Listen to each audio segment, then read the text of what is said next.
Is Roofman worth your time? Yeah, I really enjoyed that movie. The movie is 2 hours and 5 minutes, and this is actually the first movie I watched alone in the theaters. I watched it on Thursday when it was premiering. It kind of felt like I was watching a TV series with like 3 episodes that just got released. There's only 8 people in the theater, but I really enjoyed it. Here's the spoiler warning so I can kind of set up the movie for you. Jeff Manchester, which is the main character, played by Channing Tatum. He's kind of the protagonist and the antagonist, honestly. But he just got divorced. He has two twin boys and a daughter. He can't support his family because he doesn't have any money. He doesn't have a job. He wasn't really good at things, which they explain in the movie. But he was good at certain things like observing and details and I guess robbing. So he ends up robbing a McDonald's to get money to provide for his daughter, so his daughter can have like a great birthday party. And then he ends up robbing 44 more, 45 McDonald's total, which is like it's a point that they make in the movie because it happened in real life. So he's rich, he has all this money. His best friend, which is played by Lakeith, forgot his last name. Um, that's his name. Hopefully, I put it up there. Lakeith, he is honestly hilarious, and he does a really good like supporting actor role in the movie, keeping this guy accountable but also playing into it. He's one who kind of describes his character as the smartest dumb person ever. Basically, he's like super intelligent, but then he just gets real goofy and just real lackadaisical during the movie. So he ends up going to prison. It's terrible how they did it. They pulled him away from his daughter's birthday party, and then his daughter's watching him get arrested as he is running, and they all fall down a hill. It's very goofy and everything. But he gets arrested. He goes to prison, and then he ends up escaping from prison in like a really, cool, well thought out way. And then he stays in the area that he's in. He goes a little bit further out and he starts staying in a Toys R Us, which was, really cool to see. It was funny. He did a great job at doing that. But then he starts to, settle down and like maybe forget that he was on the run.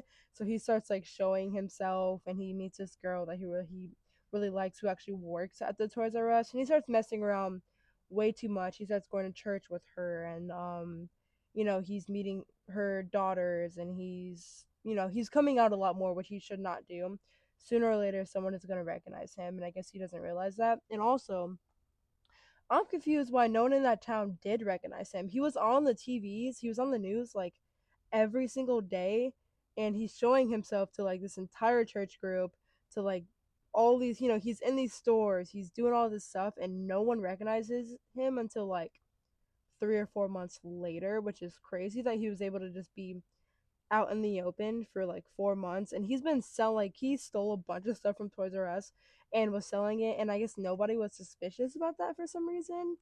And also, the church, I was like, okay, cool, church mentioned. Um, I questioned that church. It was very, I mean, it just seemed like the person who wrote this has never actually been to a church. Maybe they just maybe they went as a kid. But it was just set up kind of weird and they didn't have any like worship or anything. It was kind of just songs about someone's there for you, which is, to each their own. But I just thought that was it was cool, but it was also kind of like you're doing church, but you're not really doing church. You're just putting it in there, just probably because it was a plot point that happened in real life, so they had to throw it in there. It's kind of what it felt like, which is whatever. That's besides the point.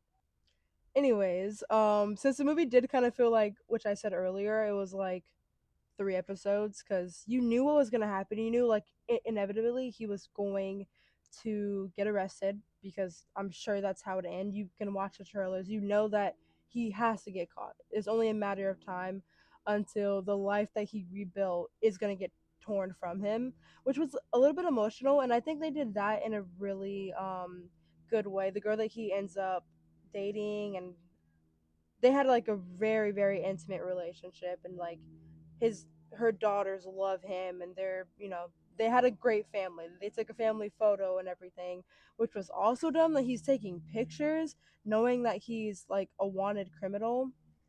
Anyway, she ends up telling on him. She's crying about it, as most people do. They're like, "Oh, I didn't want to tell on you, but I had to." That whole thing, and then he ends up going back to jail. She visits him. They make up, and then at the end of the movie, he like comes to terms with being in prison, which I've never heard of. He ends up saying stuff like, "This is where I need to be. This is my home now. I'm not going to try to escape. Like, I belong here." And he's like okay with it, which I guess good for him, but I never knew that was something that could happen. He was like, "I need to be here. Like, I deserve to be here." And obviously he regrets his actions and everything, but the movie was a lot of fun. There was, some action scenes. It was funny, some good characters in there. The plot was whatever. It's kind of what you expect for a movie that's based off a true story. That has like two plot points. He robs things and then he goes to jail, then he breaks out, and then he goes back to jail. But I was on the edge of my seat kind of for I was on the edge of my seat a lot, like waiting for when he was gonna get arrested. Because I knew it was gonna happen, and like he was making this life, and I knew it was gonna get torn from him. So that was kind of like an emotional point for me. But either way, it was really enjoyable. Okay, I'm gonna rate it. Here is my journey map once again. And I wanted to explain it a little bit. This is 1 through 5. The fifth one being Odyssey is like that movie has to be perfect for me to ever rate that. So Voyage is basically that movie is amazing. It's super, super good. The Odyssey rating is like it's the best ever. And then from there forward. So I'm rating this movie Quest, which means it was really, really great. Like, I really enjoyed it. It was an overall good movie. Would I recommend you watching it? Yeah, it's 2 hours out of your time. It's enjoyable. It's a funny movie. I think you would enjoy watching it. So, since I'm rating it a Quest, watching this movie kind of felt like I was on a mission. I knew how the mission was going to end, but I had fun along the way. I made some friends. I learned how to snowboard and I got hurt, but I picked myself back up and in the end I got hurt again and now I'm in the hospital. But it was a lot of fun.